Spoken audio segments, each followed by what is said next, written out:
Syederalun tim Abu Einstein FC Sumbo Aceh Utara dinobatkan sebagai juara 1 turnamen voli Aceh Utara Lok Semawe. Kepastian ini diperoleh Abu Einstein setelah pada partai final yang berlangsung di Gor Jalan Ela, Desa Alulim, Kecamatan Blangmangat, Lok Semawe, Minggu 20 Maret 2022 malam. Berhasil mengalahkan Bima Cakti Bank Indonesia Lok Semawe dengan skor 3-2. Tim Abu Einstein berhak mendapatkan trofi dan uang pembinaan sebesar 20 juta rupiah.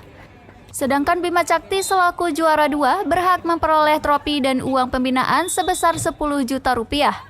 Untuk juara 3 diraih Action Bank Aceh sehingga berhak mendapatkan trofi dan uang pembinaan sebesar 6 juta rupiah.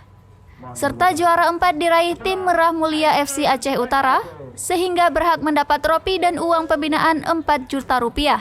Laga partai final berlangsung sengit, di mana kedua tim yang diperkuat para pemain terbaik di Aceh dan sejumlah daerah lainnya di Pulau Sumatera terus mempertontonkan permainan menarik dan sportif. Para pemain yang dulu sempat memperkuat sejumlah tim yang berlaga di Livoli dan juga Pro Liga terus melakukan smash-smash tajam dari awal hingga akhir laga. Meskipun di set pertama dan set kedua, Bima Cakra sempat memimpin laga. Namun pada set ketiga dan set keempat langsung dikuasai penuh oleh Abu Einstein.